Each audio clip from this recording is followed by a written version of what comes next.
Insperity presents the Small Business Advocate Show with Jim Blasingame, brought to you by FedEx, CareerBuilder.com, and Palo Alto Software. This is a copyrighted production of Small Business Network, Inc., all rights reserved.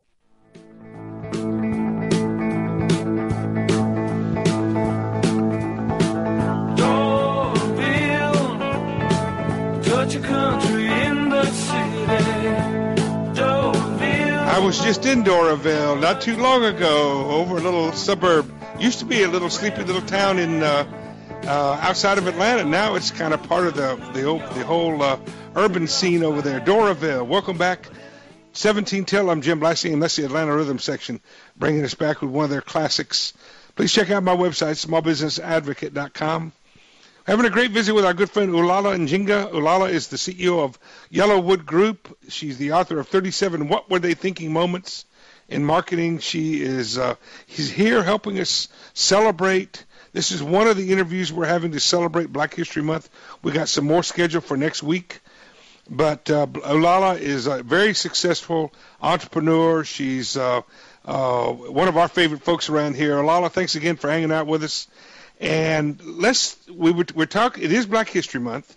We're spending the month celebrating. America is recognizing, commemorating, celebrating the contribution that blacks have contributed, have made to this country, and those contributions are significant. But the president, the fact that we have. That President Obama got elected. What does that say to you about America, Olalah? In Black History Month, he didn't just get elected, he just got reelected. As we stand here during Black History Month 2013, what does that say to you about America?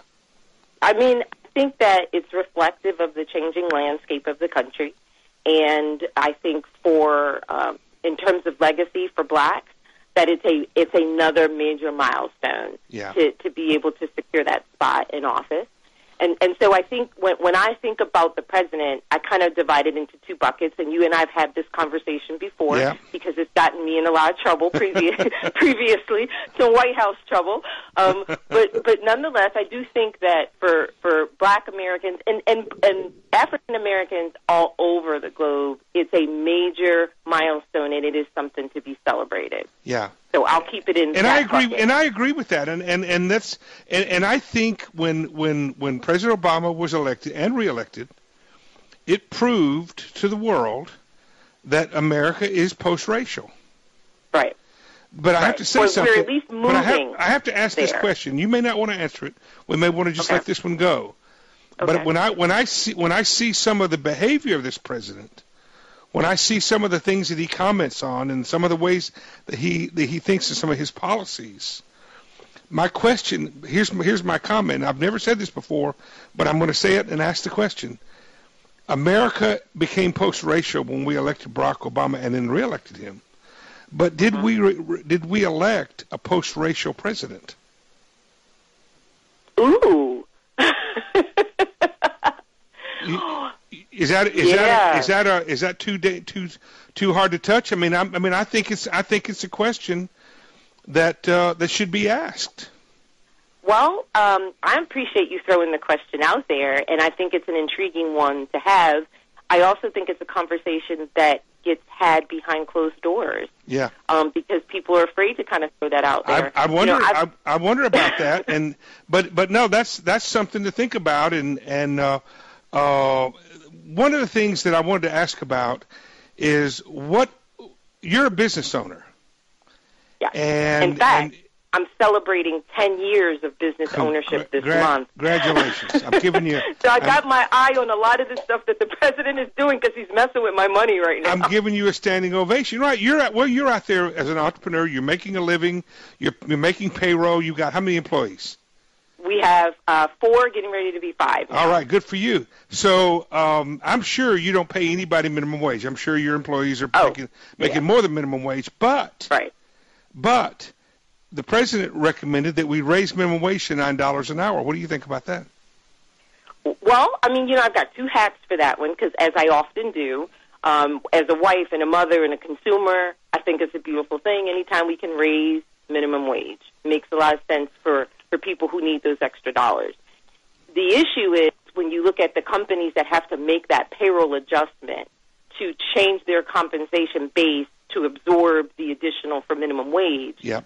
a lot of companies will make the decision to let go of people Yep. to offset having to raise the line for minimum wage compensation. And what that can mean, I'm not saying it always does, but historically what it can mean is that a lot of minorities, particularly blacks, will be displaced. Yeah, disproportionately.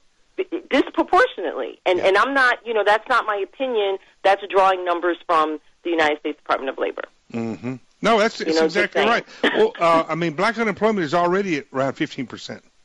Right. And so maybe more than that. I've forgotten, but it's pretty high. Right. And raising minimum wage is not going to help that. And so to me, when we raise the government shouldn't be involved in the relationship between an employee and an employer. The government shouldn't be setting wages any more than they set the price. Set the price that I sell for products. Right. That I sell my products for. And if $9 is good, and when he says that, it's without regard to where that money's going to come from, Olalah. So if we're playing with monopoly money, why don't we make it $50 an hour? Right. Well, okay. So since you've peeled back the curtain, we might as well go there. Go to the place that you and I have gone quietly, but he spends money, but there's no accountability or responsibility as to how it will be funded. And where's the money going to come from? Right. He acts like it's money like he can print from the Fed, right? Exactly. And we don't have a Fed, folks. Small businesses don't have a Fed. We can't just keep printing money. The minimum wage increase is a loser for small businesses. Insperity presents the Small Business Advocate Show with Jim Blasingame, brought to you by FedEx, CareerBuilder.com, and Palo Alto Software. This is a copyrighted production of Small Business Network, Inc., intended for the private use of our audience. Except as otherwise provided by copyright law, all other copying, redistribution, or publication without prior written consent is prohibited. All rights reserved.